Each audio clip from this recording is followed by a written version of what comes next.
Buenos días y buenas tardes y buenas noches con todos. Bienvenidos a un video más. Hoy nos encontramos con Giancarlo Giuliano. Él es, vuela en Copa, en Panamá, y es de acá de Ecuador él. Bienvenido acá a este espacio para que porfa nos cuentes tu historia, nos motives, que es el objetivo de estos videos, ¿ya? Bienvenido acá y porfa Pero, ahí preséntate, Giancarlo, porfa. gracias, Juan Carlos. Muchas gracias por el espacio. Felicitaciones por tu página web. Muchas Me gracias. parece excelente la iniciativa que tienes de justamente hablar de los temas de aviación para futuros aspirantes a pilotos. Nuevamente, felicitaciones por eso. Gracias. Bueno, mi nombre es Giancarlo Giuliano. Yo soy piloto ecuatoriano. Al momento tengo 44 años. En este momento estoy volando en Copa Airlines, basado en la ciudad de Panamá.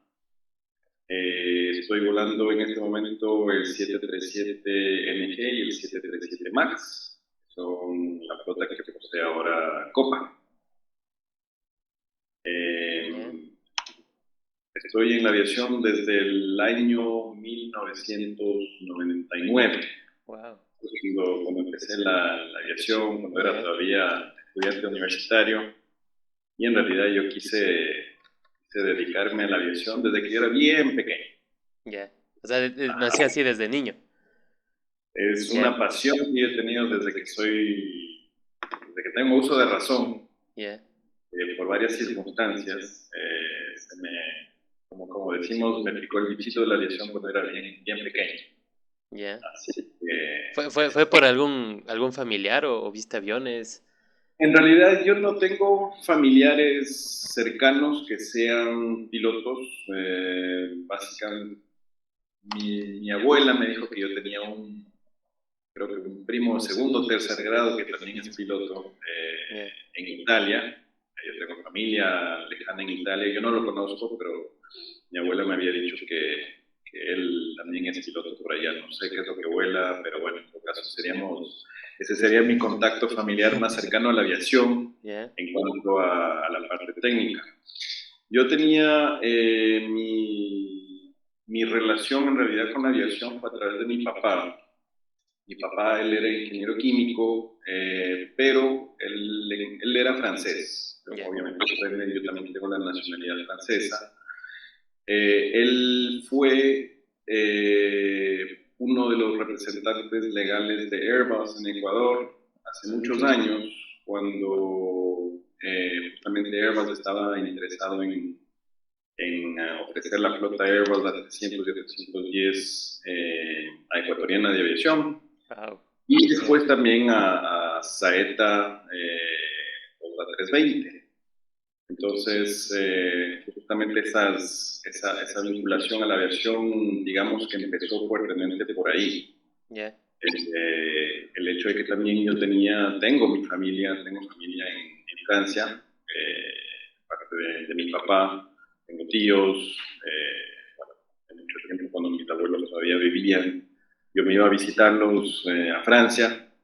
Y bueno, pues mi papá nos mandaba como menor no acompañado a mi hermano y a mí ya, en el 747 de Air France cuando operaba hacia la ciudad de Quito hace muchos años. claro, Entonces, yo tengo mis recuerdos de cuando era chiquitito, me acuerdo con el gafetito ese de UM, menor no acompañado. ya, Tengo unas fotos que tomaban mis papás en oh, el aeropuerto cuando me subí al avión.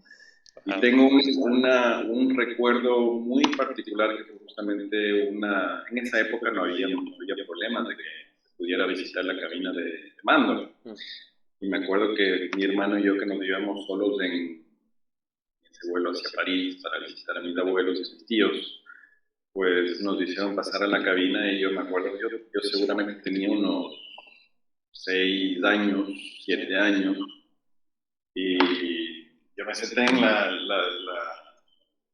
piernas del capitán, me acuerdo, y como niño pequeño que está en un carro, un avión, se ya, pone como... claro, Entonces, yo creo que eso fue básicamente el pequeño bichito de la aviación que me picó en esa época. Ya. que empezó esa pasión. ¿Dijiste 6 años? Yo creo que Más o menos. tenía más o menos unos 6 años, 5 o 6 años, Ya. ¿Y, y, man- y, más. man- y mantuviste todita esa pasión hasta universidad que dijiste que estudiaste? Sí, bueno, yo no estudié aviación por las circunstancias de la vida. Yo hice toda mi secundaria en Francia. Yo viví en Toulouse justamente porque por esa cercanía a Airbus, la fábrica de Airbus está en Toulouse. Y bueno, pues por esa necesidad, digamos, laboral de mi papá, pues se decidió de que nos fuéramos a vivir allá. Eh, en, en Toulouse no, yo me dediqué básicamente a otra cosa. Yo estaba estudiando, bueno, cuando terminé el colegio, yo decidí dedicarme a la biología, pero siempre tenía el bichito de la aviación que estaba ahí presente. Y bueno, pues terminé la secundaria en Francia y me fui a Estados Unidos a la universidad a empezar a especializarme en biología, que es lo que a mí me gustaba y que quería estudiar en ese momento. Pero de un momento a otro decidí irme a un aeroclub que estaba cerca de la universidad y por curiosidad había visto, alguien, de hecho un amigo me había dicho, oye, ¿sabes qué? Vi una publicidad de que en ese aeropuerto tienen un aeroclub y te ofrecen lo que se llama un Discovery Flight, un vuelo para descubrir lo que es la aviación, que es básicamente eso lo ofrecen en muchos aeroclubes en Estados Unidos. Tú pagas, creo que alrededor de 35 o $40 era en esa época, en el año 98. Eh, y te ibas con un instructor a volar una media hora y a que aprendas qué es lo que es volar un avión.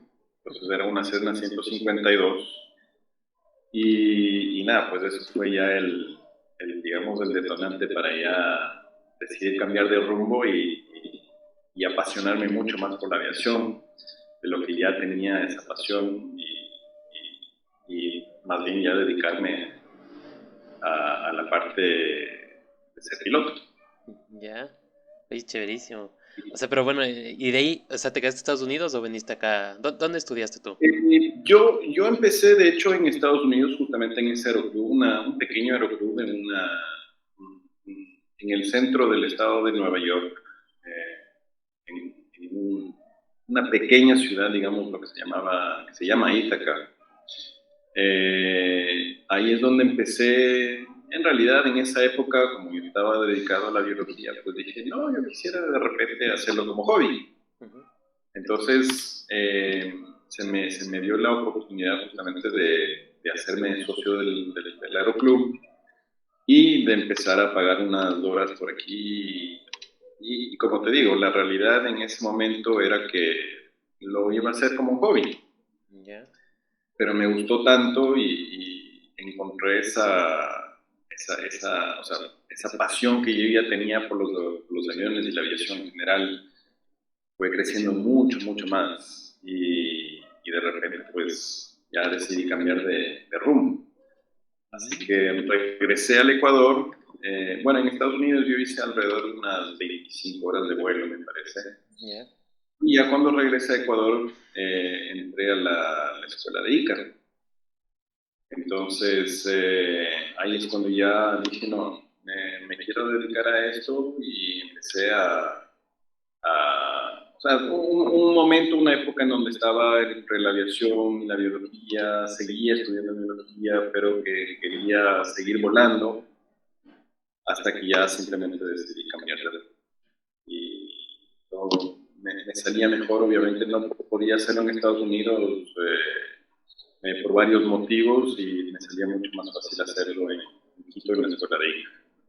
Ya. Así que a partir de ahí ya me dediqué a la aviación y hasta ahorita estoy en eso. Ya. ¿Y en qué año entraste ahí, Caro? O sea, los 2000 por ahí. Yo entré en el año 99 en realidad. En Ya. el año 99 entré en Ícaro, eh, empecé a hacer ahí estaba justamente en esa época en donde estaba entre la biología y la aviación. Eh,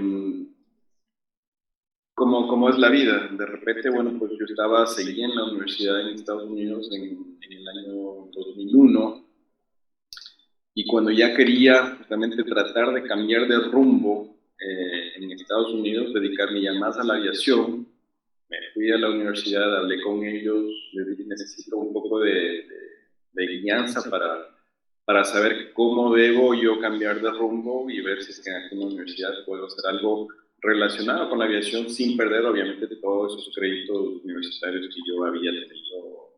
Claro, entonces, la universidad en donde yo estaba no tenía ninguna especialización en aviación o en aeronáutica, pero trataron de ayudarme de tal manera que pudiera hacerlo, pero más hacia, digamos, la ingeniería aeronáutica. Y pues lamentablemente vinieron los ataques del 11 de septiembre de 2001. claro. Entonces, como varios de esos terroristas estaban en Estados Unidos bajo el estatus de estudiante universitario internacional con visa de estudiante de inmigrante que estaba en una universidad, pues empezaron a hacer un screening a todos, o sea, se pusieron todos los estudiantes extranjeros que estaban siguiendo aviación bajo la lupa, y bueno, pues yo fui uno de ellos, y ahí es cuando ya di un pasito para atrás, me alejé un poquito de la aviación, pero no quería dejarlo del todo, y ese fue el motivo por el cual yo regresé ya después de Ecuador para dedicarme de pleno a la aviación. Claro, porque te hubieran investigado, ¿no? A la final. A la final investigaron, yo tengo entendido que a todos los estudiantes internacionales que estaban siguiendo algo de aviación, que estaban en aeroclubes. Obviamente esa era una información que el Departamento de Estado de los Estados Unidos, junto con lo que había creado del Homeland Security, empezaron ya a investigar a fondo quiénes podrían ser potenciales terroristas, digamos, o quién. O sea, claro. Era una cosa de loco. Yo me acuerdo que había otros estudiantes internacionales que estaban en el mismo caso que yo, y yo fui conociendo poco a poco en el Cero Club que pasaron por lo mismo. Entonces, simplemente, pues, en mi caso, yo le puse un poquito de freno al asunto y dije, no, ya regreso a Ecuador para ya dedicarme básicamente De lleno, a la vida. claro. Y de ahí, bueno, hiciste privado, hiciste todo en Ícaro, comercial, todo. Saqué la licencia de piloto privado en Ícaro, saqué mi habilitación instrumental, y de ahí yo me fui al aeroclub en Guayaquil para hacer horas porque era más económico y era más rápido hacerlo de esa manera, Yeah. para justamente llegar a sacar la licencia de piloto comercial. Y la multi también, ¿no? Allá, porque La Ícaro no tenía, ¿no? la multi yo la saqué en el aeroclub en Guayaquil porque, si no me equivoco, en Ícaro todavía no tenían la multi. Claro. Y bueno, pues simplemente en ese tiempo me salía más económico y más rápido hacerlo en el aeroclub. Pero bueno, yo no perdí ningún contacto con la gente de Ícaro. De hecho, cuando ya saqué mi licencia de piloto comercial, todavía tenía un par de horas que tenía pagadas para seguir volando. Entonces, con aproximadamente unas 320 horas de vuelo, me llamaron de Ícaro, la aerolínea, y me dijeron, mira, tenemos un curso que van a abrir de aquí me dijeron una semana o 2 semanas, Yeah. para volar el Dash 8, y me preguntaron, ¿te gustaría aplicar? Por supuesto. Claro. Entonces, para mí la transición fue justamente esa, pasar de volar una avioneta monomotor, un multimotor tipo, o sea, el único multimotor que yo volé ahí en Guayaquil fue el Seminole. Y de ahí ya volé que creo que fueron 11, 12 horas de vuelo del Seminole para sacar mi habilitación multimotor. Y enseguida entré a Ícaro para hacer el curso del Dayot. Buenísimo, o sea, fue a tiempo, todo fue a tiempo. Fue, o Claro. sea, obviamente, no es que todo fue. Perdón, mil Salud. disculpas. No es que todo fue, gracias. No es que todo fue Eh, en un lapso de tiempo cortísimo, obviamente. Yo entré en la aerolínea en el año 2006. Empecé a volar el Dash 8, entré en el curso, empezamos el curso en el mes de julio del 2006.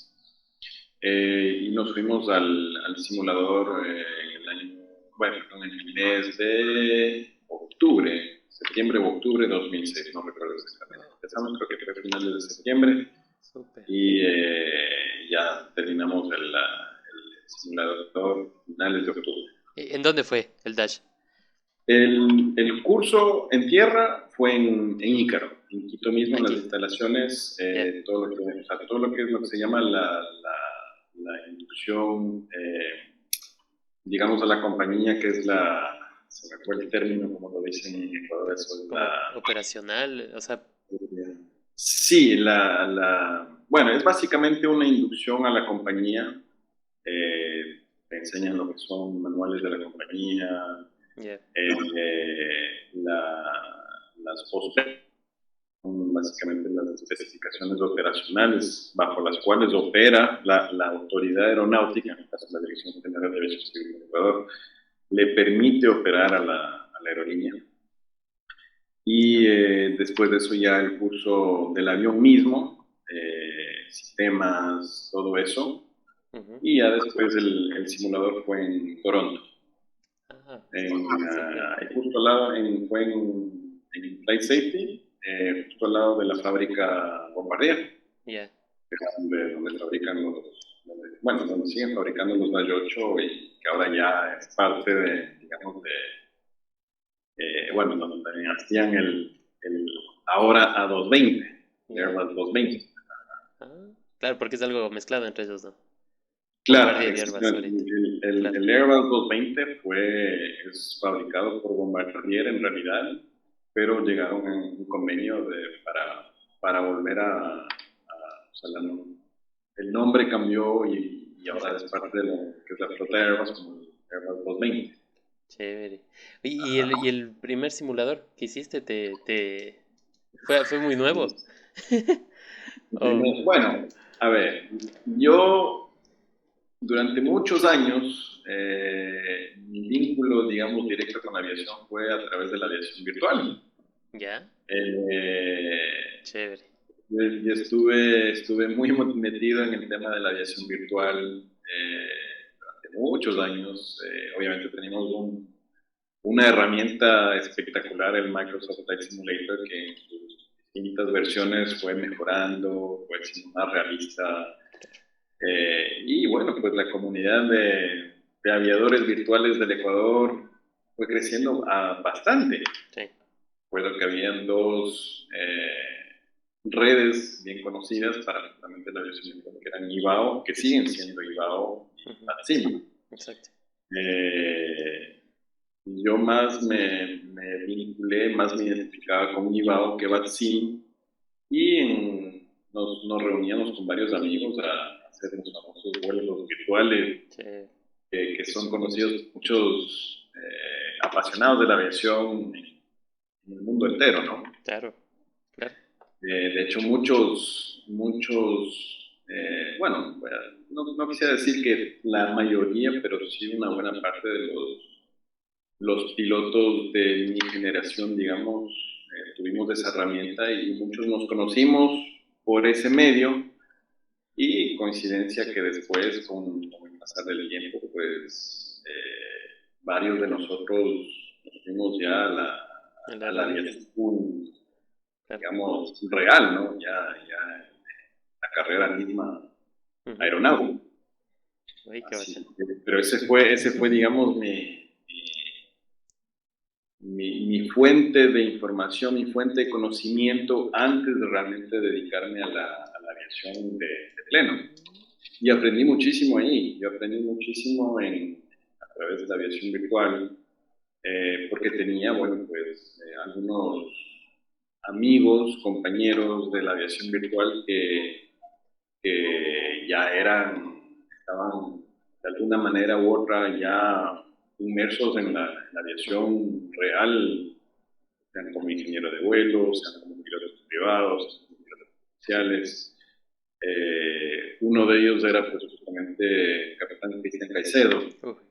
El más conocido. Cristian, El Cristian, claro, sí, claro. Cristian para mí le tengo muchísimo aprecio y bueno, pues Cristian fue uno de los pilotos ya con experiencia, con mucha experiencia en aviación real. Él fue ingeniero de vuelo de 727, de ahí entró como primer oficial del 767 en LAN, y él en realidad, con él y un grupo de amigos más, digamos, empezamos a impulsar lo que era Bilbao, Ecuador, para tener más adeptos. Teníamos una cantidad de gente que realmente nos empezó a, digamos, a seguir o que se sentían de alguna manera influenciados por lo que nosotros estábamos haciendo con la aviación virtual en Ecuador. Claro.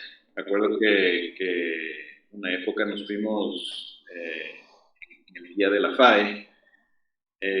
No recuerdo el año exactamente, pero nosotros dijimos, bueno, vamos a llevar una computadora con un monitor, vamos a llevar un proyector, teníamos nuestra cabrilla, los pedales, y bueno, pues vamos a hacer un par de vuelos virtuales, ahí un stand armado.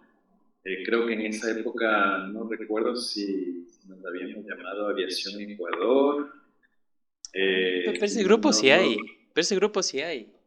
ese grupo En, sí En sigue Facebook le he habiendo. visto. Yo la verdad que o sea, yo ya no estoy en ese medio, no, he Ya. perdido la conexión, digamos, con ese medio, pero Sí. me da la impresión de que empezamos con ese nombre Aviación Ecuador, nos habíamos hecho inclusive unas camisetas Ah, qué bacán.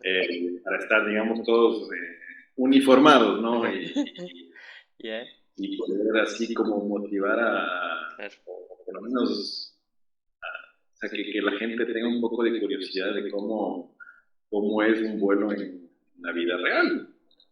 Yo en esa época era piloto privado, estaba haciendo mis horas de vuelo, tenía ya mi habilitación instrumental, estaba haciendo mis horas de vuelo para la comercial. Pero me acuerdo específicamente en ese día, eh, armamos nuestro stand ahí en la feria de la Fuerza Aérea Ecuatoriana en el antiguo aeropuerto, y una cantidad de gente que se amontonó alrededor nuestro porque queríamos hacerlo bien chévere, ¿no? Yeah. Pusimos, como te digo, la computadora con las pantallas, el monitor que proyectaba hacia una pared o hacia me parece que era una pared, y pusimos unos asientos como si fueran pasajeros atrás, entonces les dábamos un ticket, bienvenidos, no sé qué. O sea, era algo que para nosotros fue muy emocionante, porque vimos una cantidad de gente y hacíamos vuelos Quito, Guayaquil, Quito, Cuenca, Guayaquil, con la parte de también los controladores aéreos. Y lo hicimos tan chévere, nos fue tan chévere, que de repente se nos unió un montón de gente. Nos unió, creo que unas 50, hasta más de 50 personas quisieron como ver si les gustaba el tema de la aviación virtual. Y fuimos poco a poco, de hecho, ofreciendo como clases o algo de teoría de aviación, de aeronáutica, para darles un poco más de unas mejores herramientas que sepan cómo funciona un vuelo, cómo se vuela un avión, y que puedan disfrutar de esa herramienta que para nosotros Lo mejor. era, era lo mejor, era lo mejor. El Claro. Flight Simulator era lo máximo. Ese día yo me acuerdo que estábamos con Cristian, estábamos con Estefano Rota, Ya. teníamos, bueno, yo todavía tengo contacto con Diego Vega, que es el que hacía la parte de controlador de tráfico aéreo, Ya. estaba un amigo Jacobo Soto. Ya. En realidad era una pequeña comunidad y que despertó, digamos, una pasión creo que en mucha gente. Entonces, era satisfactorio ver que esa pasión nuestra también la pudimos Claro. transmitir a otras personas. Súper. La verdad que fue bien chévere ser parte de ese mundo. Y bueno, pues eso para mí fue una fuente como te digo, de conocimientos que me permitieron ser, creo yo, un mejor profesional hoy en día. Sí, yo creo que yo también creo eso del simulador. Prepara mucho, te da mucho Y conocimiento. Que, es tan real, es tan realista, digamos, la, digamos, la herramienta, el Flight Simulator, que en realidad nos permite hacer cosas que de repente en el avión real tendríamos un poco de recelo de hacer, o te digo, por ejemplo, los estoles, barrenas, eh, saber cuáles son las limitaciones del avión, qué es lo que se puede hacer claro, y qué es lo que no se puede hacer, exacto. sin obviamente correr, digamos, el peligro en la vida real. Exacto. Que es una herramienta fabulosa. Algunas personas lo ven como un juego. Yo nunca lo vi como un juego, sino como una herramienta. Una Exacto. herramienta que a mí me permitió, como te digo, ser el profesional que soy hoy en día. Claro. Y tú con esta experiencia del simulador de computadora, en el simulador del Dash, no te ha costado nada. Me ayudó muchísimo, me Claro. ayudó muchísimo. La verdad que cuando yo me senté ya, obviamente, estar sentado en el simulador de un Dash 8, un 320, un 67, un 37, un 380, es como estar sentado en la cabina real del avión, ¿no? Ujú. Entonces, Claro. no sucede eso cuando estás enfrente de la computadora, pero en realidad la parte ya de los gráficos, la parte el vuelo virtual en sí, el vuelo simulado, que es lo que se hace en un simulador, que sea un simulador de computadora, un simulador Ujú. certificado por la autoridad aeronáutica, es muy similar y obviamente pues eso a mí me ayudó muchísimo tantos, cuántas horas de vuelo que había hecho ya en el Flight Simulator, no sé, Sí. nunca estuve haciendo una cuenta, pero yo le calculo que tuve que haber pasado por lo menos Unas me 5.000, seis atrevería mil. a decir unas 4 o 5 mil horas de vuelo virtual en Flight Simulator antes de estar Avión. ya en Claro. mi carrera, ¿no? Yo tenía mi trabajo antes de eso, digo, me estaba dedicando a la biología, Ujú. pero yo siempre estaba con mi simulador de vuelo ahí y de repente me ponía a hacer mis vuelitos y eso. Wow, claro, ¿no? Que era en realidad como una herramienta espectacular para mí. Me ayudó muchísimo a entender la dinámica del vuelo, del avión más grande. No recuerdo que haya habido un simulador de Dash 8 para el Flight Simulator en esa época, pero te digo, la parte de los gráficos, la parte de las características de vuelo, a mí no se me hizo complicado o digamos, laborioso Ujú. hacer esa transición una Cessna 162, hacia ya un Dash. avión comercial, un Dash 8, que obviamente no es un jet, eh, pero obviamente ya tiene muchas características de un vuelo ya, comercial, obviamente, ¿no? Claro. Oh, Entonces, fue súper. una muy chévere experiencia para mí hacer esa transición de esa manera. Claro. Y Ícaro te llamó con 320 horas, dijiste, ¿no? Sí, O yo sea, tenía 320 horas, si no me ya, equivoco, 325 horas cuando ya cuando entraste. empecé a hacer el curso del Dash 8 y obviamente pues ya, ahí ya, Hiciste más. Claro. y ya hice mis horas de simulador en el Dash 8 y ya empecé a volar el avión en el mes de diciembre del 2006. Ya. Así que esa fue mi experiencia inicial, digamos. ¿Y ese avión volaba dónde? Aquí en Ecuador. ¿A Cuenca, Guayaquil o Ah, no? el Dash 8 lo usaban para muchas rutas.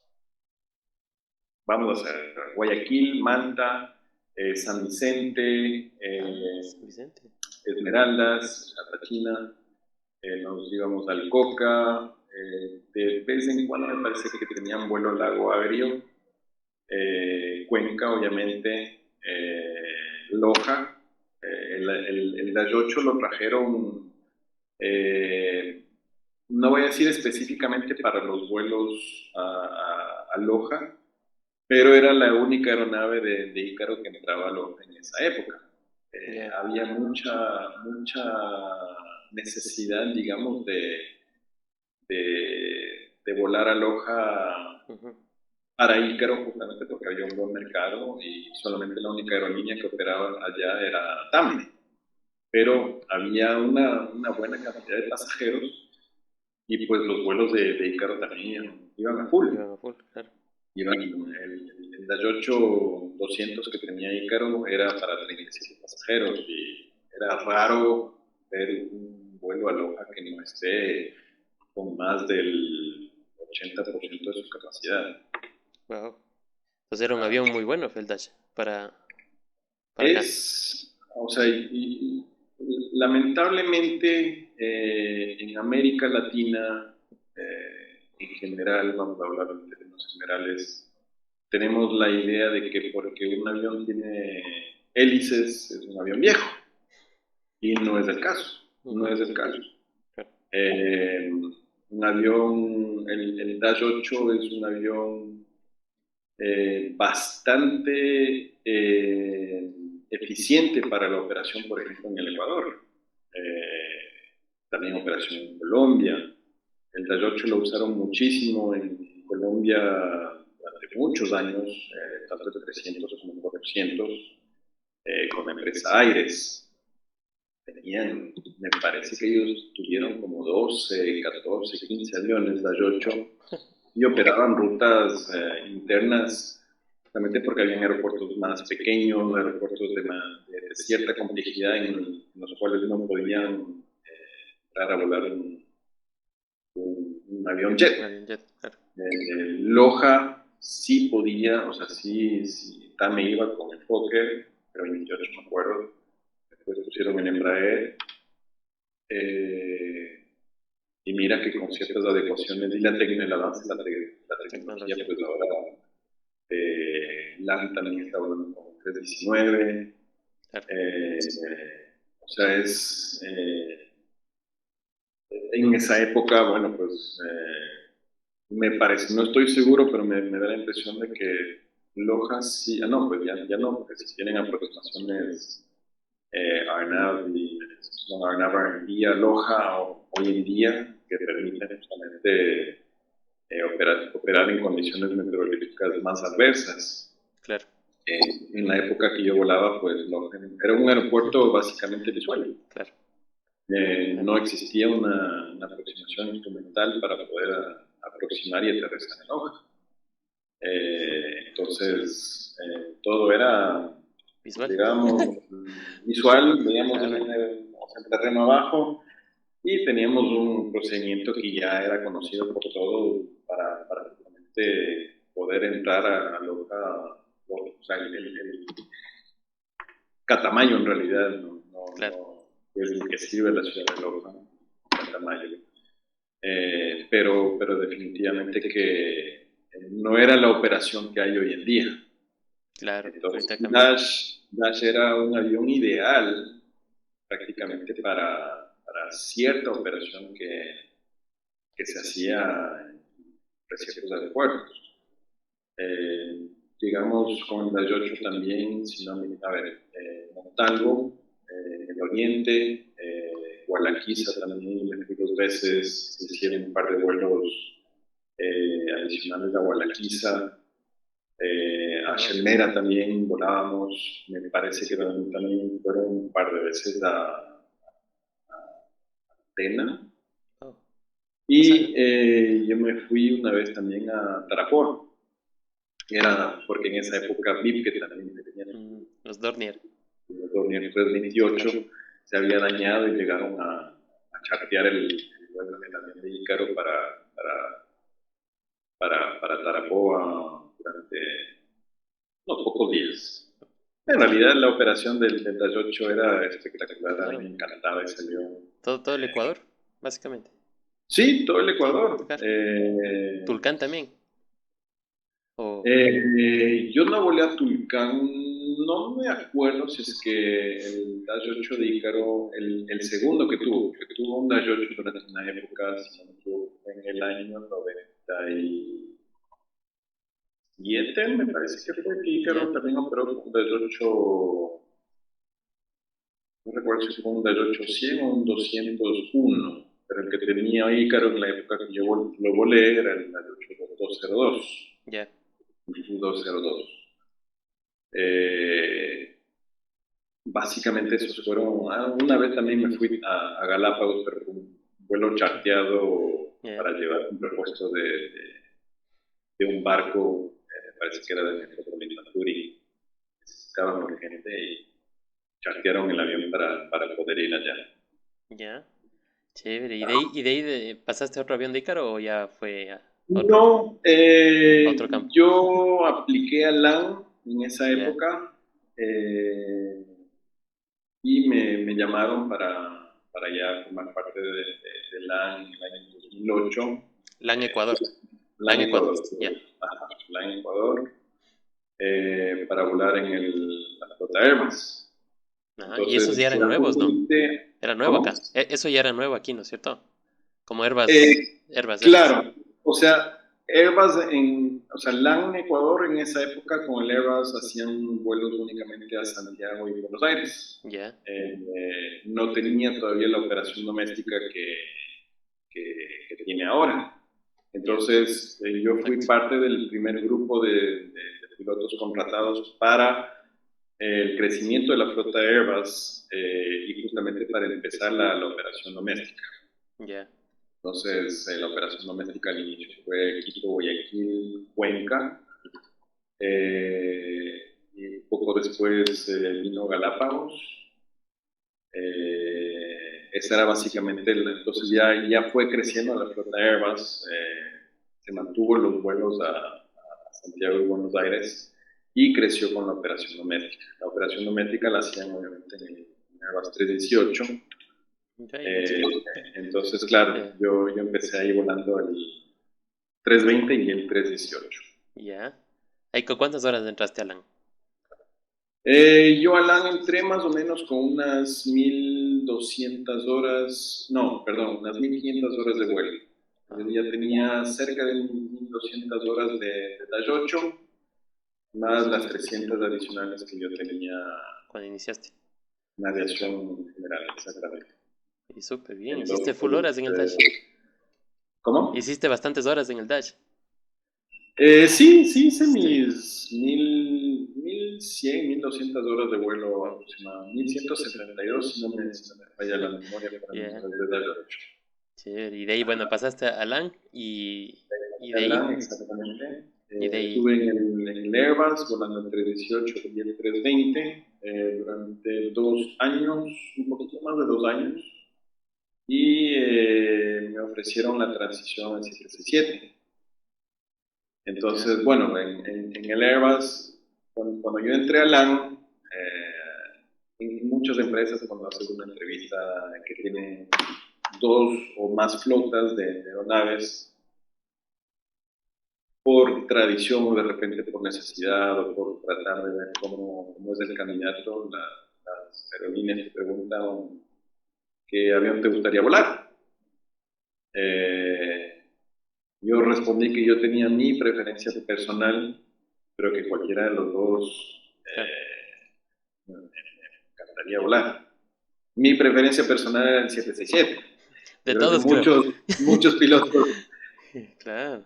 quisieran entrar a volar un wide body, un 767,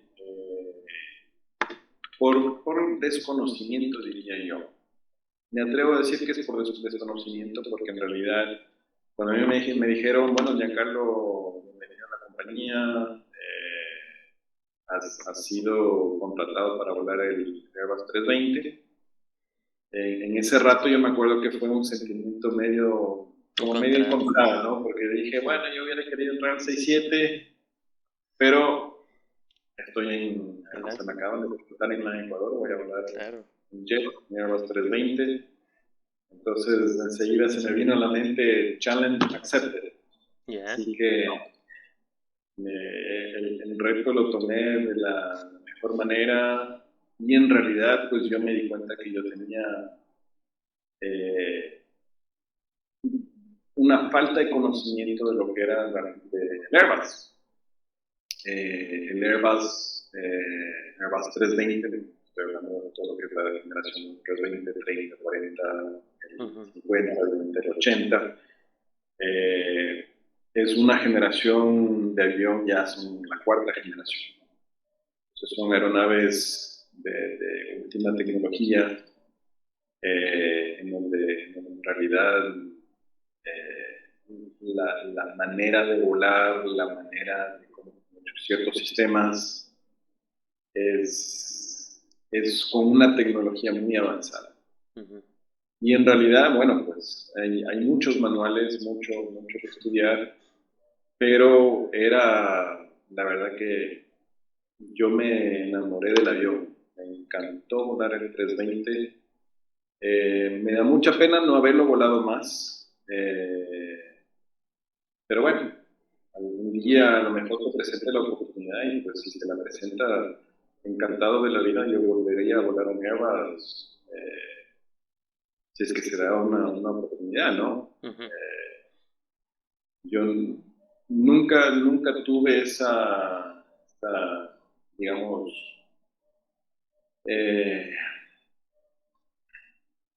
hay una especie como de guerra entre lo que es Boeing y Airbus, cada quien tiene su opinión. Yo tenía mi opinión en ese entonces, pero en realidad era una opinión que no tenía absolutamente ningún fundamento. Yo no tenía ningún conocimiento de lo que es un Airbus. Y por eso te digo, una sorpresa muy agradable aprender todo lo que son los sistemas del avión y tener la oportunidad de volarlo a tal punto, como te digo, que ahorita no, obviamente, ¿no? Pero si en algún momento te da la oportunidad de volar un Airbus, encantado de la vida, me gustó muchísimo la filosofía, muchas protecciones del avión, es hacia donde en realidad se está dirigiendo, tendría que dirigirse la aviación a futuro, con todas esas tecnologías innovadoras para mejorar la seguridad en aviación. Claro. Tengo muchas más horas en Boeing que en Airbus en este momento. Bueno, después de 2 años, como te decía, me ofrecieron la transición al 767. ¿Aceptaste? Cuando yo ya estaba muy incómodo en el Airbus, ¿no? Estaba cómodo, ya lo conocía bien el avión. O sea, cuando tú entras a volar una aeronave nueva, una flota nueva, siempre hay un periodo de adaptación, periodo en el cual obviamente tú todavía no conoces cuáles son tus limitaciones con la aeronave y cuáles son ciertas limitaciones de la aeronave. ¿no? Entonces, yo ya estaba mis 2 años en la flota Airbus, estaba cómodo, me gustaba volar el avión, la oportunidad de la transición 67, la cual no podía dejar pasar. La transición a un wide body, ya hacer otro tipo de operación, vuelos transatlánticos, no podía dejar pasar la oportunidad, así que la tomé y de ahí después de eso estuve volando 767, 4 años y medio, más o menos, casi 5 años. Wow, bastante. Ajá. Súper. Entonces, y bueno, obviamente, pues el 767 es un avión, una generación anterior al Airbus. Ciertas cosas me costaron un poquito, eh, pero la operación del 767 era muy chévere, la verdad que me gustaban los vuelos a Madrid, vuelos a Nueva York, vuelos a Miami. Era otra operación, otra experiencia. Y la verdad que lo disfruté muchísimo, quería muchísimo. Sí, es verdad que cuando uno está volando un white body, haces menos despegues, menos aterrizajes al mes, pero obviamente tu experiencia también se va desarrollando e incrementando, no solamente por la pericia de vuelo, digamos, ¿no? Ya es otras ¿cómo te digo? Otro tipo de operación. Realmente todo eso va sumando en lo que es la parte del conocimiento aeronáutico de un profesional. Claro. Oye, súper chévere. Full años he estado ahí en el 76. Sí, yo estuve, bueno, como te digo, Una bestia. casi 5 años en el 767. Bueno, fueron 4 años y pico, ¿no? La verdad que fue una experiencia muy chévere. En LAN Ecuador, bueno, estuve 6 años y medio. Hice muchísimos amigos. Una experiencia en una compañía muy buena, una compañía que tiene digamos, una escuela o sea, muy buena. No, eso es completamente innegable. Eh, Muchos amigos que ya no están en Ecuador, están aquí en Copa, otros están en Chile, otros están en Perú, otros están por Europa, eso luego otros están por el Asia, o sea, es muy bonito, ¿no? Muy bonito tener esa oportunidad Claro. de crear nuevas amistades, formar nuevos amigos y poder compartir la misma pasión en donde sea que estemos, ¿no? Claro, eso es lo importante. Y después de los 6 años en LAN, ¿ya te fuiste a Copa? Bueno, sí, yo me tomé un pequeño break de la aviación. De ahí entré aquí en Copa en el año 2017. Entré a la flota Boeing 737 seguramente porque ya tenía mi experiencia Boeing. En esa época Copa operaba el Embraer y el 737. Desde ese momento, bueno, Copa es una empresa que tiene un crecimiento muy rápido, lo han manejado muy bien, una muy buena empresa. Y bueno, pues antes de la pandemia operaba, como te decía, las dos flotas. Vino la pandemia, Copa decidió eliminar la flota Embraer y tener únicamente la flota Boeing. Yo tuve la oportunidad, voy a decir, la suerte de entrar directamente al 737, como te digo, yo pienso que tomaron en cuenta el hecho de que yo ya venía volando jet. Claro, mucho tiempo y posiblemente la empresa lo vio como una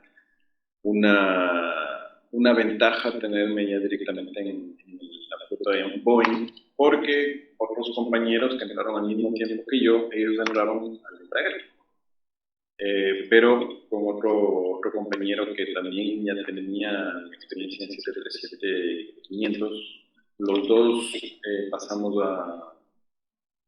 o sea, ingresamos, digamos, ya al curso con unos chicos que habían entrado directamente al Boeing, pero que ya habían hecho su inducción a la compañía, horas de cierto simulador, para irse acostumbrando a lo que es una flota jet.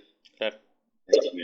Nosotros obviamente por esa experiencia previa nos saltamos de ese paso porque no lo hubiéramos requerido, digamos, ¿no?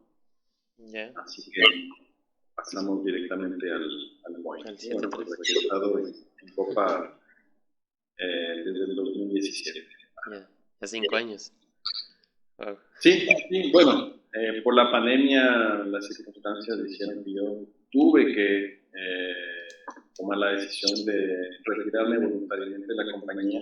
O sea, ¿te dieron la opción? ¿O La compañía nos dio la opción de una licencia, obviamente, en esos momentos de la pandemia nadie sabía qué estaba pasando, cuánto tiempo iba a demorar, como nos pasó voy a decir, creo yo, el 95% de los aviadores a nivel mundial nos quedamos con esa incógnita porque una de las, digamos, industrias que fue muy golpeada por el tema de la pandemia fue la industria aeronáutica.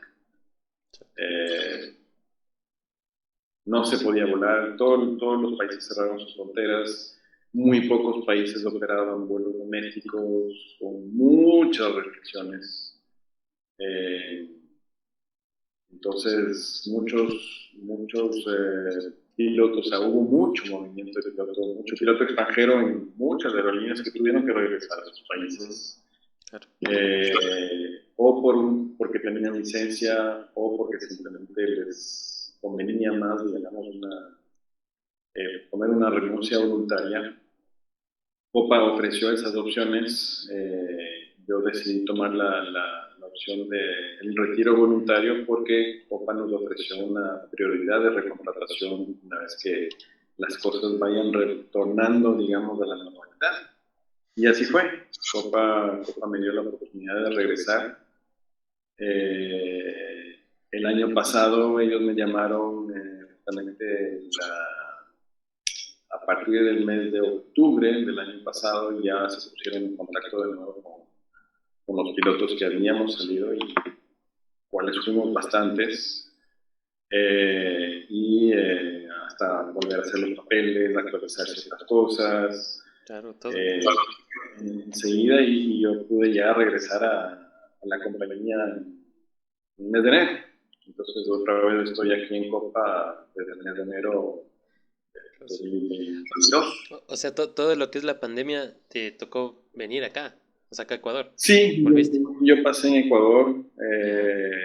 Estuve con la familia, estuve un tiempito en Quito, de ahí a Guayaquil. Fue difícil como para muchísimos. Fue más difícil para algunas personas, no tanto para otras. Cada quien tiene sus circunstancias.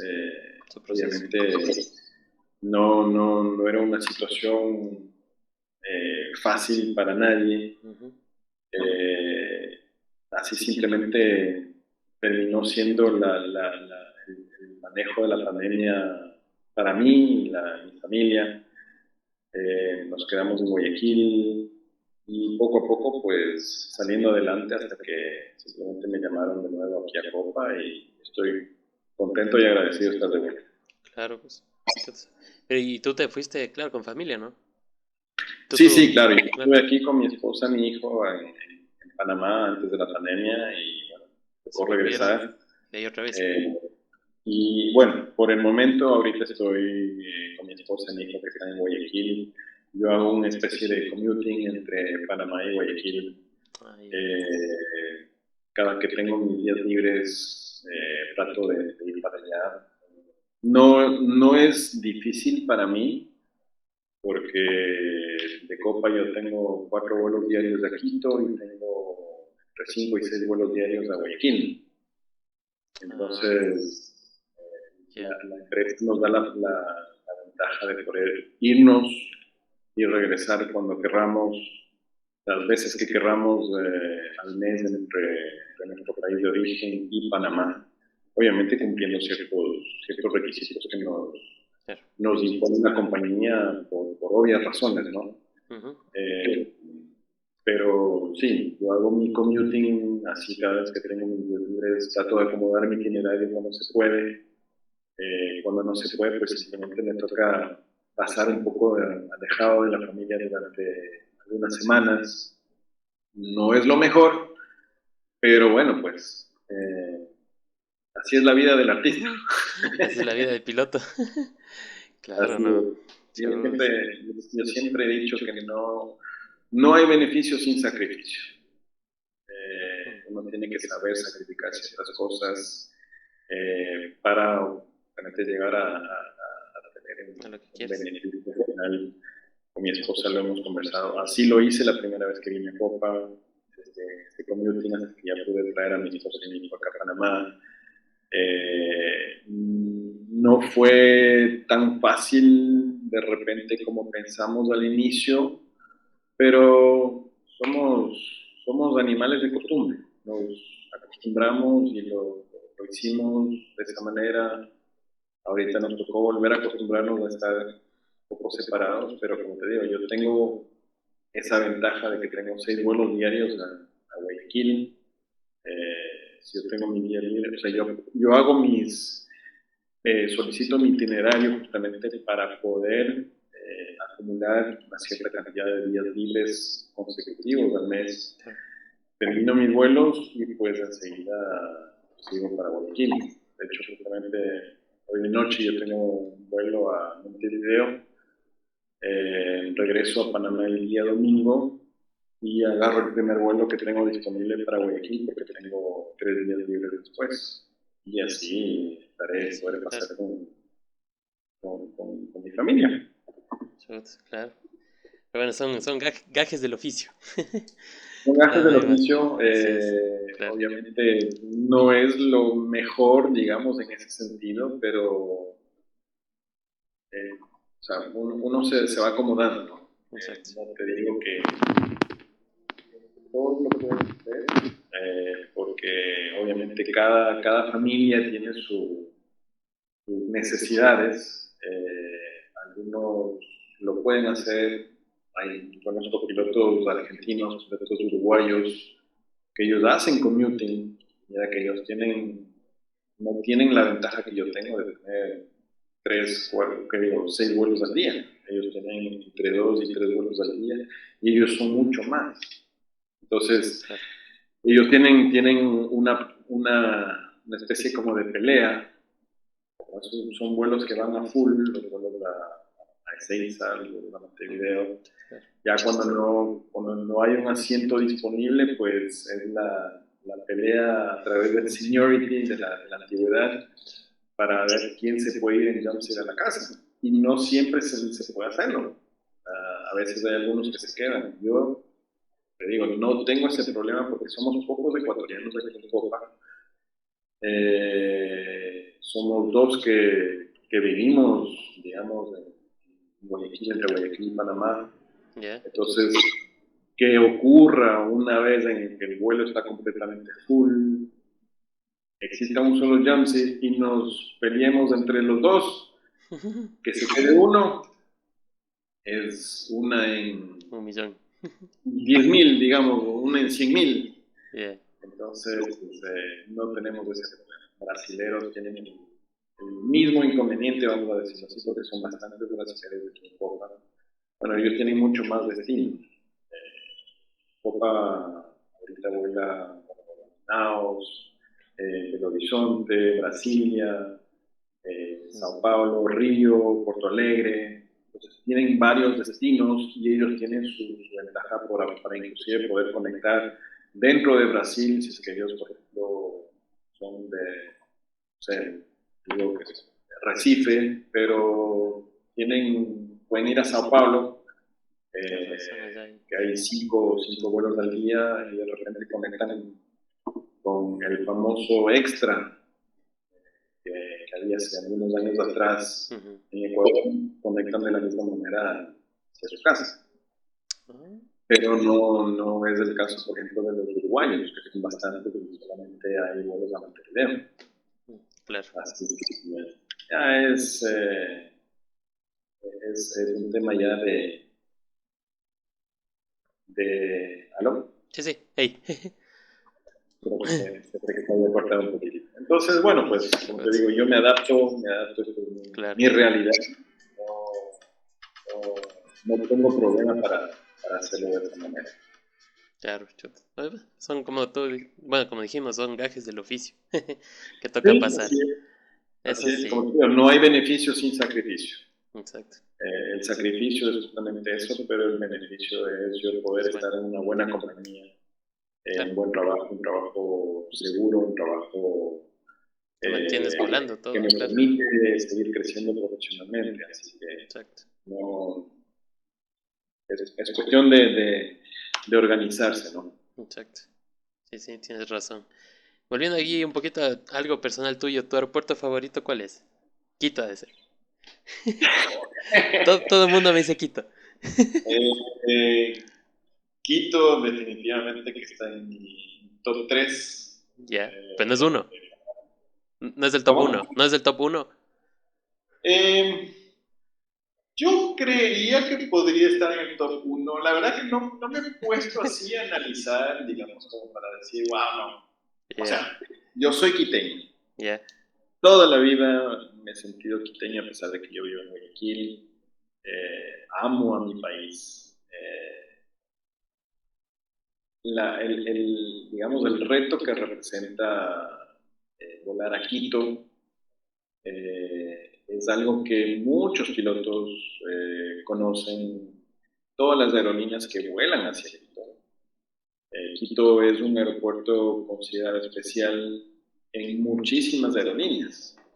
Obviamente no es especial, por ejemplo, en LAN Ecuador, bueno, ahora LATAM Ecuador, en Avianca Ecuador, porque obviamente es parte de su base. Entonces, tiene su complejidad. Pero para aeropuertos, para aerolíneas que operan hacia Quito, pero que no tienen su base en Quito, es considerado para la gran mayoría un aeropuerto especial. Quito tiene su nivel de reto bastante alto. A lo mejor el nuevo aeropuerto de Quito no tiene, o tiene distintos retos a los que tenía el antiguo aeropuerto. Si yo pudiera decirte aeropuerto favorito entre el antiguo y el nuevo aeropuerto, pues yo te diría el antiguo.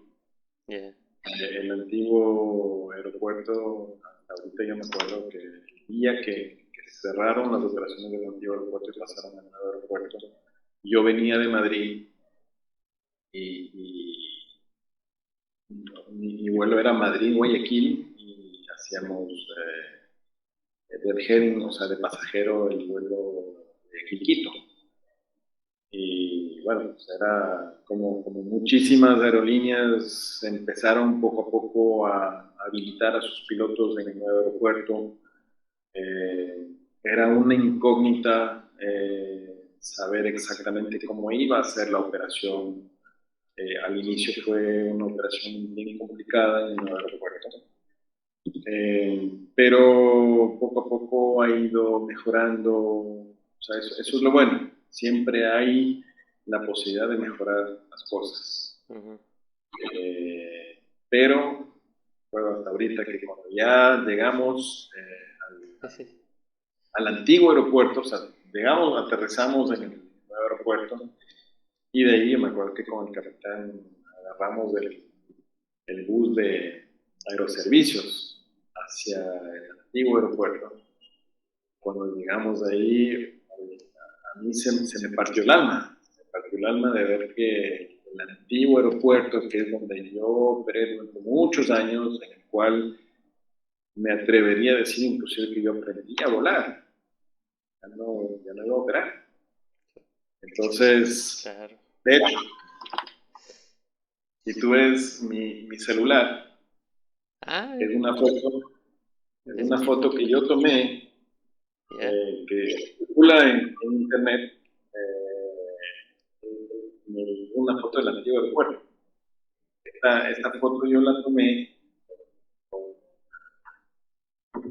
con una de mis instructoras, bueno, mi instructora que estaba volando en la escuela de Ícaro. Ya. Era un vuelo que yo regresaba de un cross country que hice a Ibarra y de regreso a Quito y estaba espectacular. Y no podía perderme la oportunidad de tomar la foto. Claro, Así que fotografiar. la tomé y la tengo en mi iPad de la compañía, la tengo en mi celular. Y ese Así es. creería yo, me atrevería a decir que es mi aeropuerto favorito, el antiguo Quito. Ya. Y ahorita uno actual. Uno actual. Actualmente, bueno, hay varios aeropuertos. Tengo la ventaja, la oportunidad de que aquí en Copa al momento está operando más de 70 destinos. Mm. Hay muchos destinos que tienen su grado de dificultad que me gustan. Me gusta mucho, por ejemplo, Sao Paulo tiene su grado de complejidad. Eh, Me gusta volar a Brasil. Punta Cana me gusta bastante.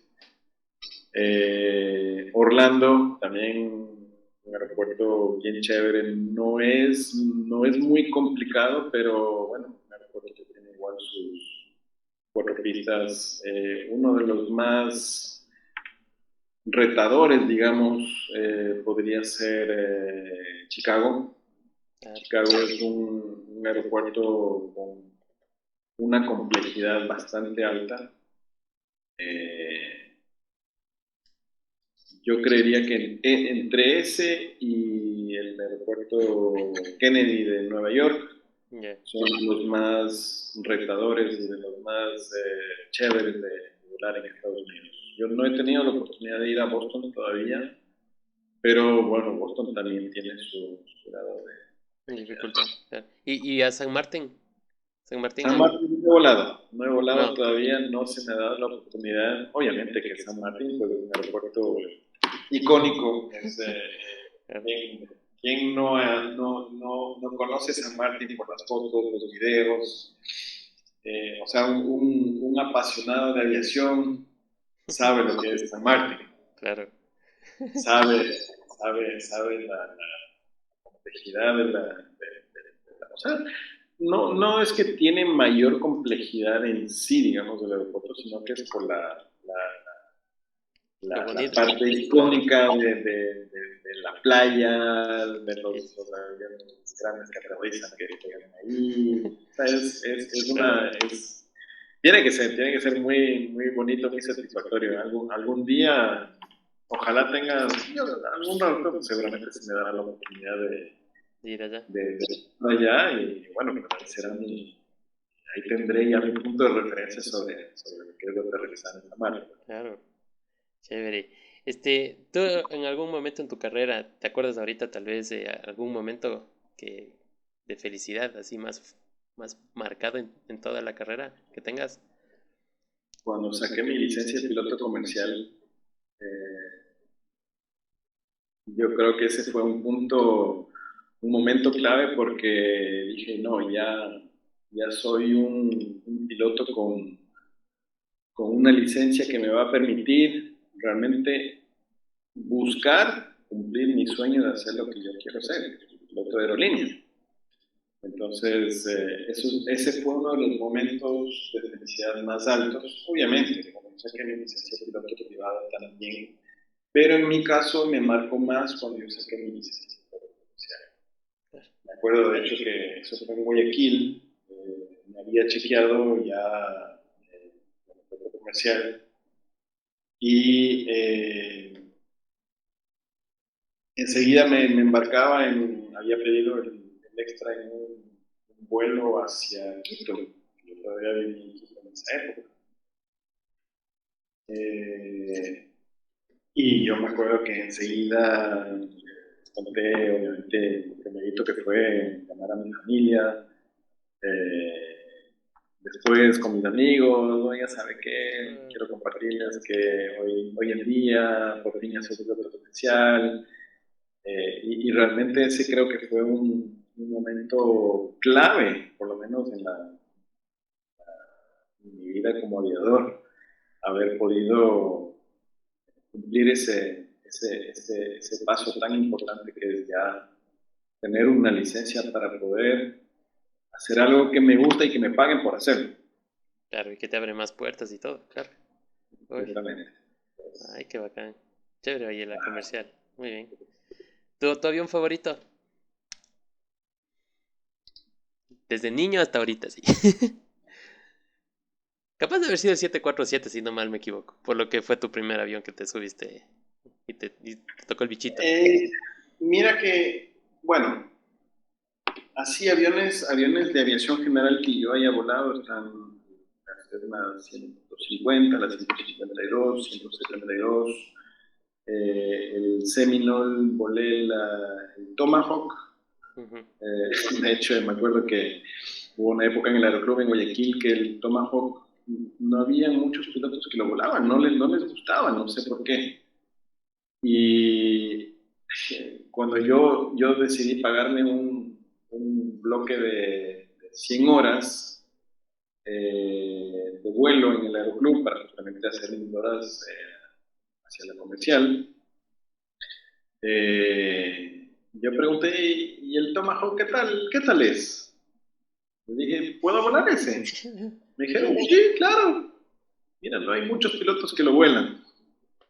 Entonces, por ahí me acuerdo que había un capitán que fue el presidente de la República, entonces el capitán Hugo Torres. El capitán Torres me dijo, él me decía, con mucho cariño, me decía Pavarotti.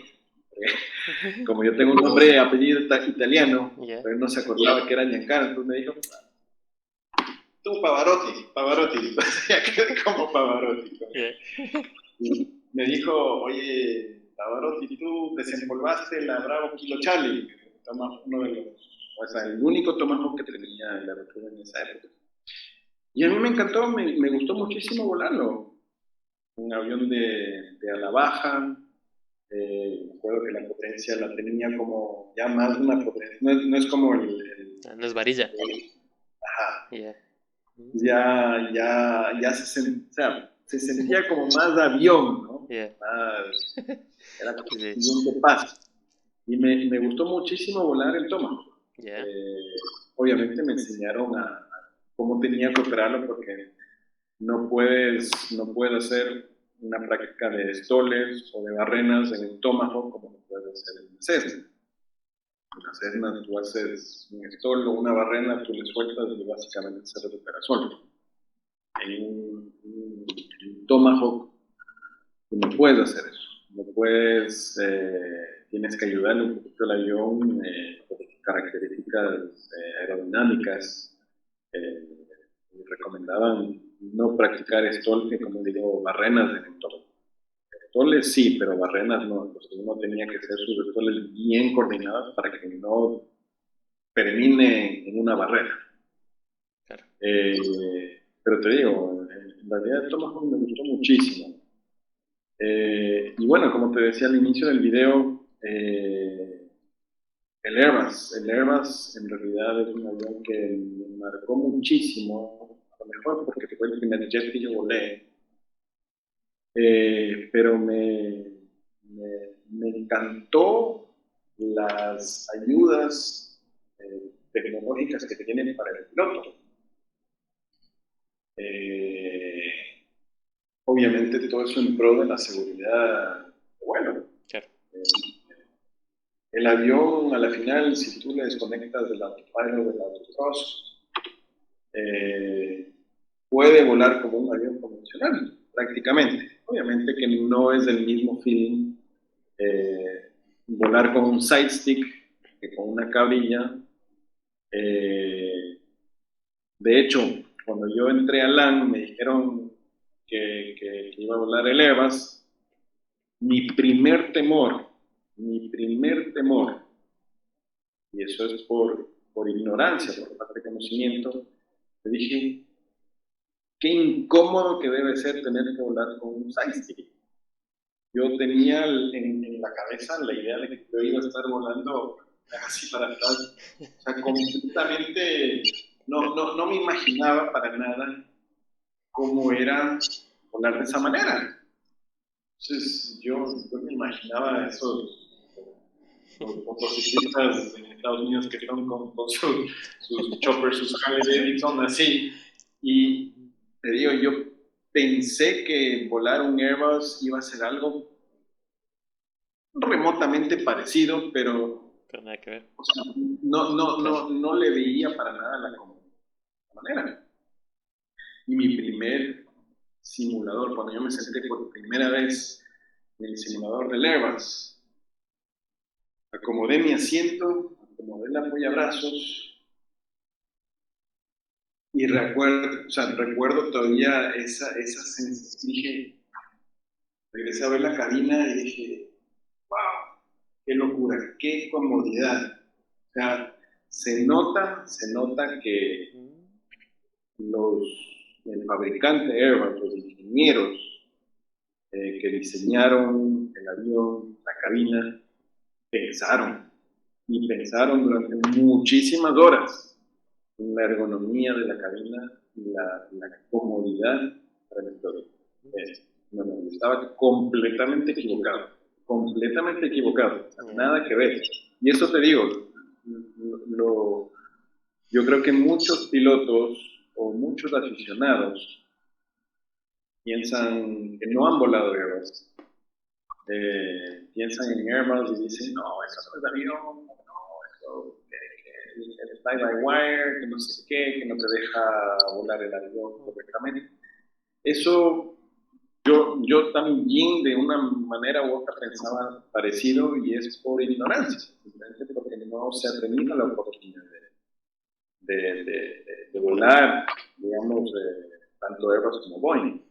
Yo sí he tenido esa oportunidad, esa gran oportunidad que poco de poder comparar un Airbus con un Boeing, específicamente, por ejemplo, el Airbus 320 con el Boeing 737. Porque yo vuelo 737, he volado 320, tengo un punto de comparación, que muchos no lo tienen y pues existe esa famosa guerra del Airbus versus Boeing. Es ya la preferencia yo tengo algunos amigos que han volado Boeing, que han volado Airbus, y prefieren más un Boeing que un Airbus.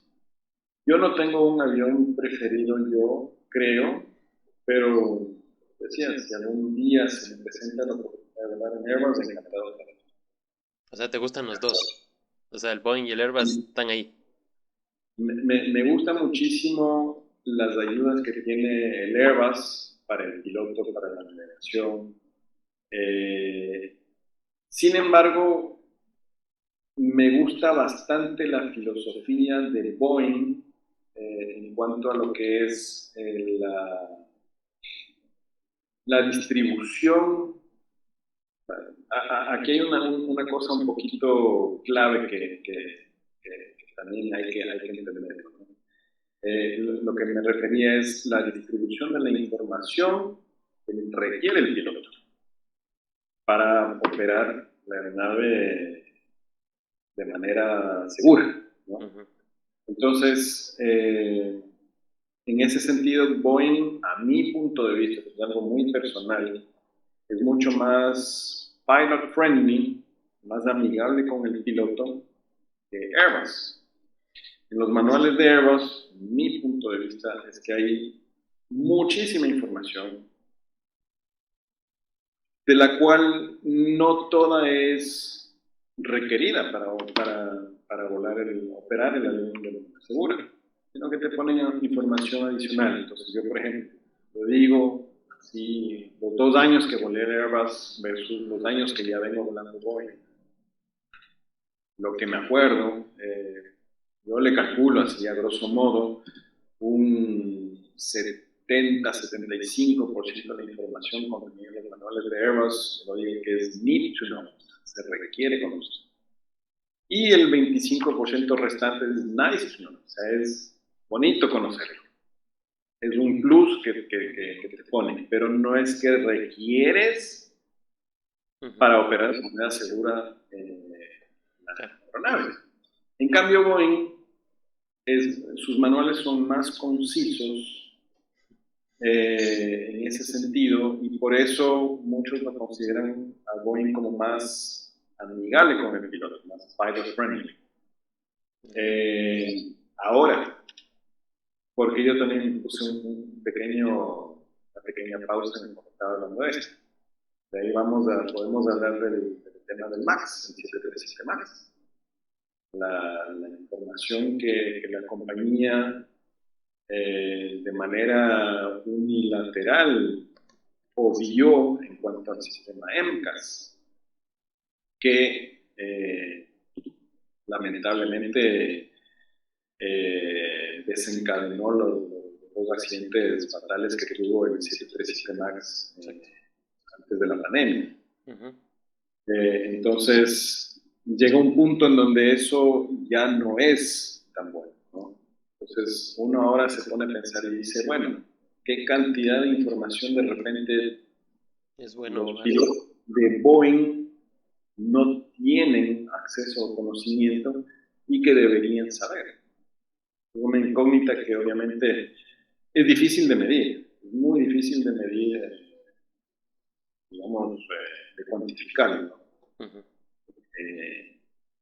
A Dios gracias, bueno, el 737 MAX pasó su proceso de recertificación por las variantes 8 y 9, que están volando ya buen tiempo ya. El tema del MAX 10 y el MAX 7, pues, están en ese conflicto en este momento y bueno, pues parece que no va a ser como lo espera Boeing.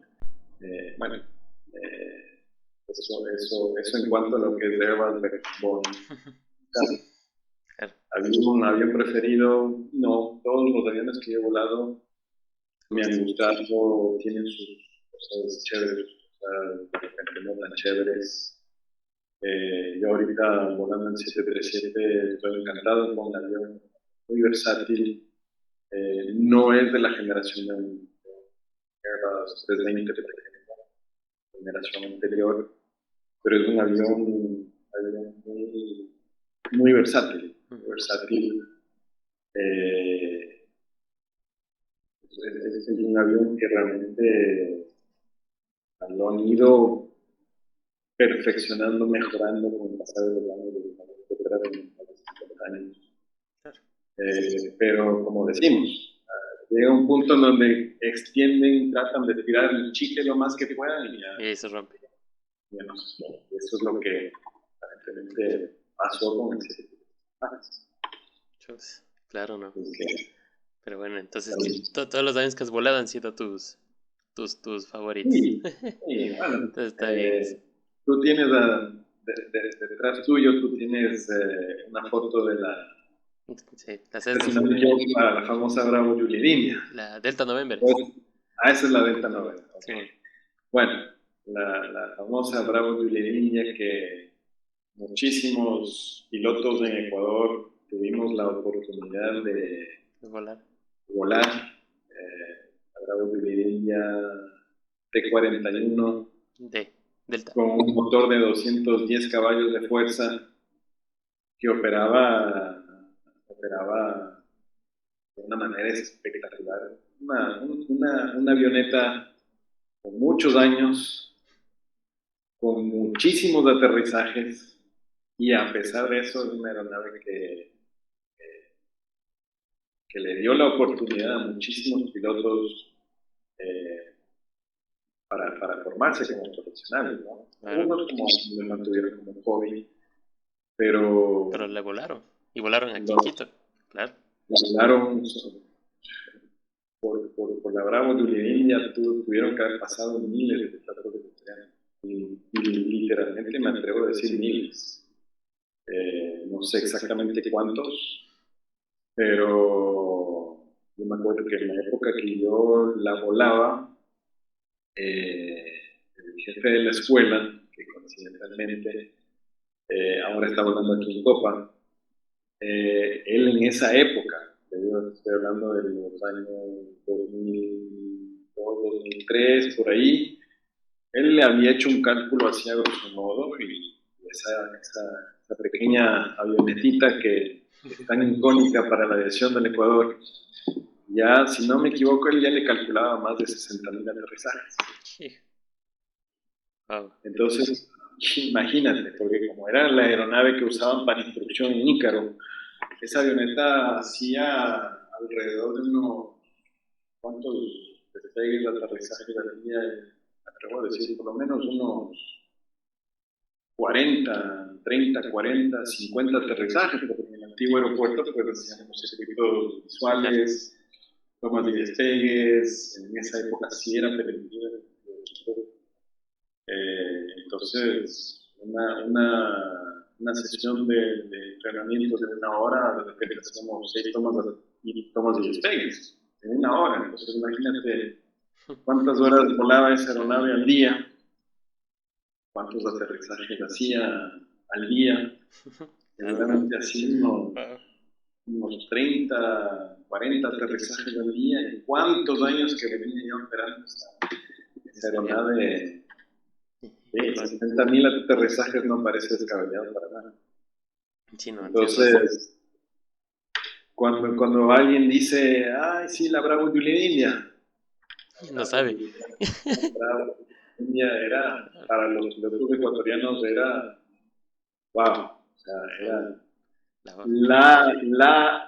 la avioneta Cessna por excelencia, digamos.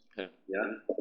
Entonces, sí, yo creo que podría entrar dentro en el top 3 de los aviones que realmente consideraría. Claro, claro, sí. ¿Tú tienes tu mejor virtud? ¿Cuál es? El paciente. ¿Paciente? Ya, La paciencia, sí. La ya. paciencia. ¿La formaste en tu vida o eras impaciente y poco a poco? No, yo No siempre. nunca fui impaciente. Ya, Toda la vida he sido paciente, sigo siéndolo. Ya teniendo familia, eso me ha ayudado mucho. Y en mi carrera también. Yo me acuerdo todavía que cuando yo estaba en la escuela de Ícaro, justamente, eh, había un capitán que me dijo, tranquilo, no busques apurarte en tu carrera, no busques de empezar ya a volar un 767, un 747. ¿Por qué? Porque ser aviador es como un atleta profesional.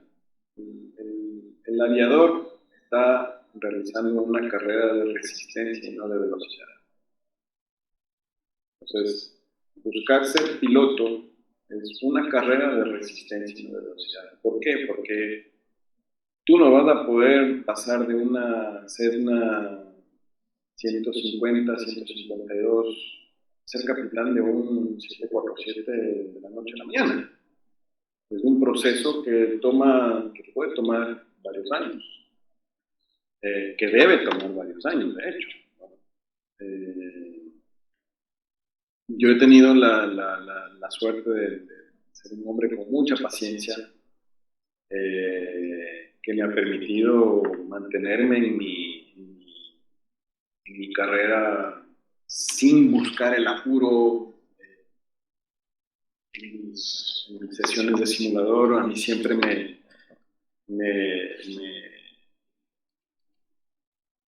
digamos, valoran mucho el tema de la paciencia para manejar una emergencia. sin obviamente perderlo, ¿cómo te digo? El enfoque.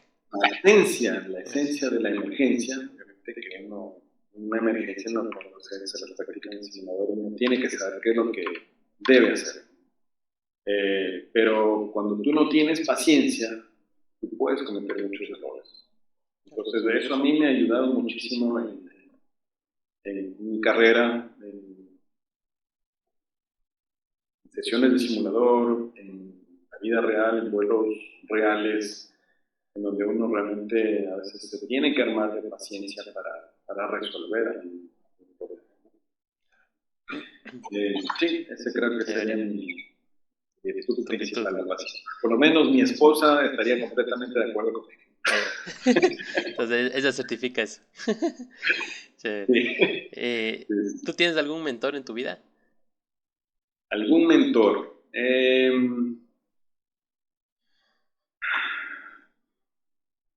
Específicamente, no. Pero tengo siempre algunas personas que yo siempre tengo en mi mente que me han influenciado de una manera positiva justamente para seguir en esta carrera, ¿no? Te comentaba de Cristian. Cristian, él fue una influencia bastante importante, diría yo, en esos inicios de mi pasión por la aviación, digamos, la parte de los conocimientos ya aeronáuticos, para poder iniciar o por lo menos darle un arranque bastante bueno a mi carrera, ¿no? Yo tengo, hasta ahorita recuerdo con mucha gratitud y mucho aprecio al capitán Chiriboga. El capitán Chiriboga él estuvo unos pocos meses como vicepresidente de operaciones de Ícaro. El capitán Chiriboga voló en Singapore Airlines, voló 747, voló 340. Y cuando vino a Ícaro, él me dijo una cosa muy, o sea, me marcó muchísimo. Yo le dije, mire, capitán, en esa época de repente podía darse la posibilidad de yo pasar al Fokker 28 de Ícaro, o a la espera un poquito más allá para un ascenso a capitán Day 8. Pero yo tenía menos de 1500 horas, y de hecho recuerdo hasta ahorita mi segundo simulador del Day 8 me fue muy bien, o sea, mi segundo recurrente, perdón, mi primer recurrente, sino, o sea, después del inicial del Day 8, me fue muy bien, me fue tan bien que el instructor puso una recomendación en las hojas de calificación, en la cual él puso Captain Training Recommended Soon. Entonces, para mí fue un halago, pero yo tenía apenas 1000 y pico de horas de vuelo. Y yo me acuerdo que me fui a hablar con el capitán Chiriboga y le dije, capitán, mire, yo creo que todavía no me siento listo para un ascenso a capitán de aeronave, porque tengo 1000 horas de vuelo,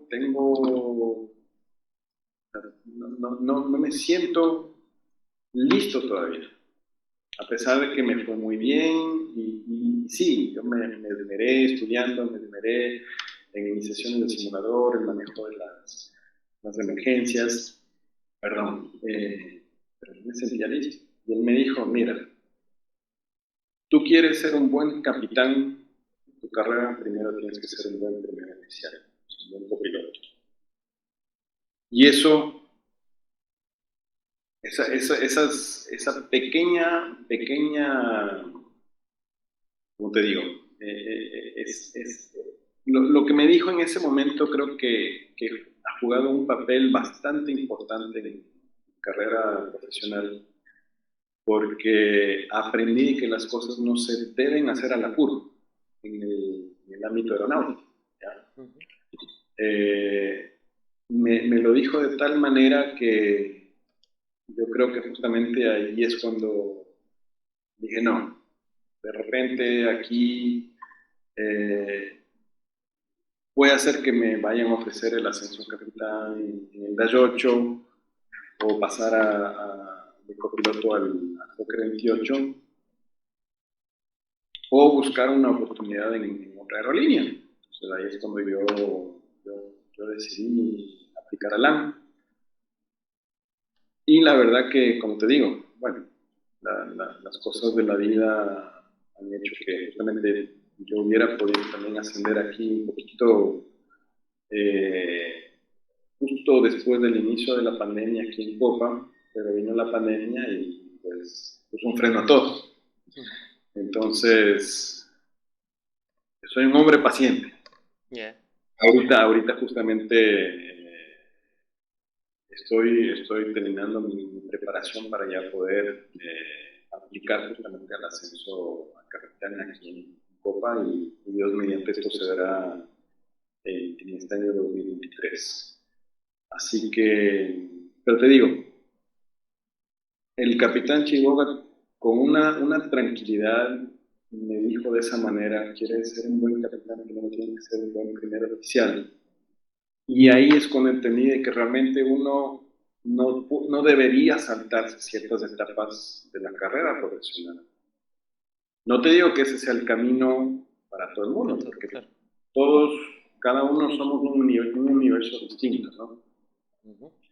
Pero es verdad, uno necesita tener esa experiencia como segundo al mando de una aeronave para poder tomar las mejores decisiones cuando uno ya está al mando de una aeronave. ¿No? Así que yo sí estoy muy agradecido con Capitán Chihuahua porque realmente fue una de las personas que me supo guiar correctamente para poder tomar las mejores decisiones en carrera aeronáutica. Wow. Súper buena esa, sí, esa palabra, esa oración que te dio. Súper, súper buena, oye.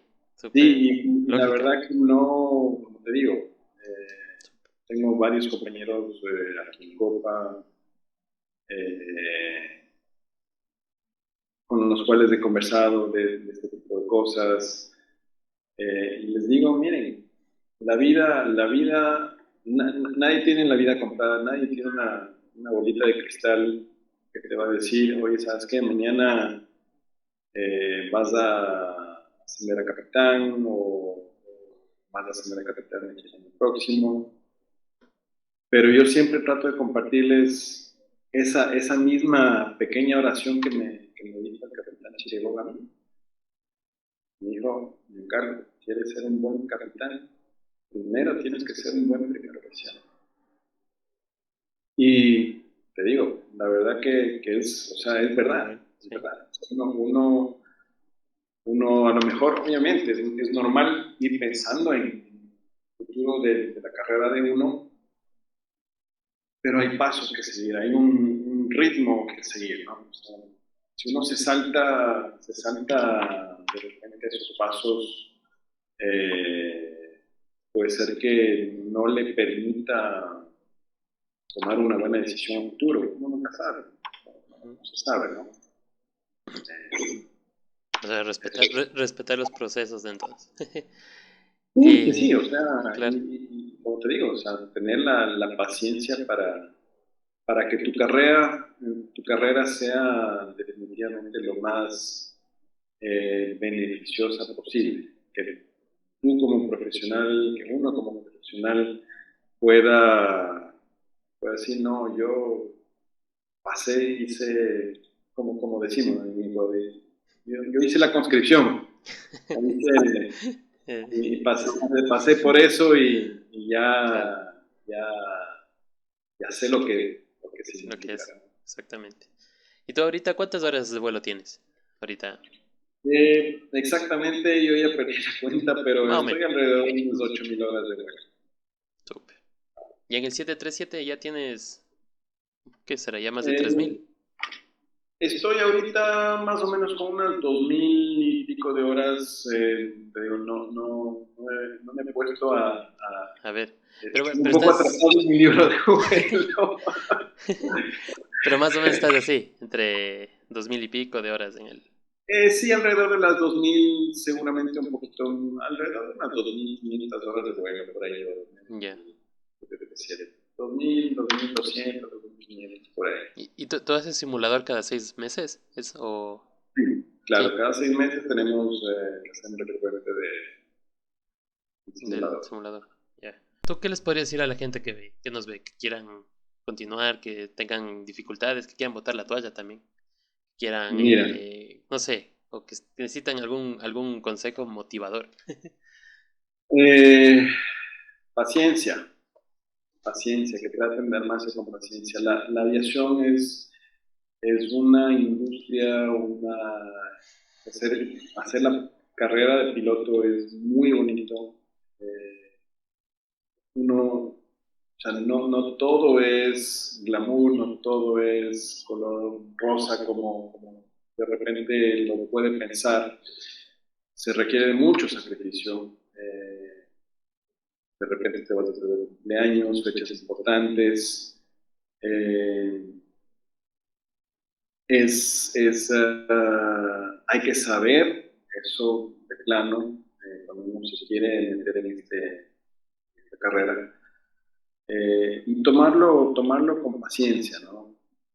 Evitar de repente despegar rapidísimo y de repente uno baja el ritmo. Uno tiene que tratar de ser constante. Como todo en la vida, el progreso tiene que ser no necesariamente rapidísimo, un performance espectacular al inicio, sino que tiene que ser gradual Ujú, y claro. no saltarse los pasos requeridos para justamente que la carrera sea lo más bonito, lo más provechoso para uno. Eh, es a veces difícil conseguir trabajo, pero eso es lo bueno de este momento.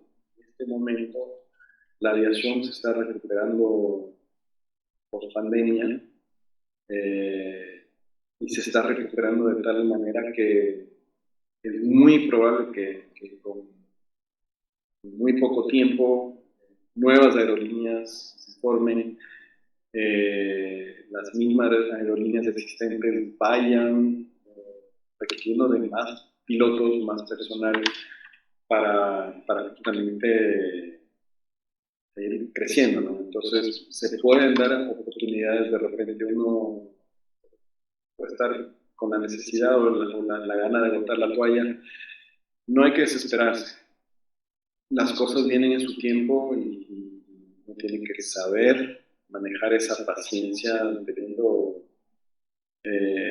una inteligencia emocional para no dejarse vencer, ¿no? Exacto. Eh, Eso sería mi consejo De y vida. aparte de lo que te dije, eso de el factor capitativo, ¿verdad? Sí, Son las cosas pequeñas que en realidad puede ser una gran ayuda para la vida profesional de piloto en formación o de un futuro piloto. chévere, Giancarlo. Súper, súper chévere toda lo que nos contaste, la entrevista en sí estuvo bien, bien chévere. Nos contaste algo también de aviación virtual, que eso también es un tema hermoso. Sí, sí, sí, Y, rodearse de las herramientas que están claro, disponibles. Eso para mí definitivamente que fue una ayuda tremenda carrera profesional, el tema de la aviación virtual. Fue una gran ayuda. Metan leñeque, busquen busquen hacerlo lo más real posible, rodeense de gente que está en el medio, busquen seguir aprendiendo cosas nuevas, si hay algo que no entienden, pregunten, no hay pregunta tonta, no existe pregunta tonta. Todos empezamos en esta vida sin saber prácticamente nada. Entonces, es muy importante esa parte de preguntar, no quedarse con la duda. La peor pregunta es la que no se hace. Exactamente. Exactamente.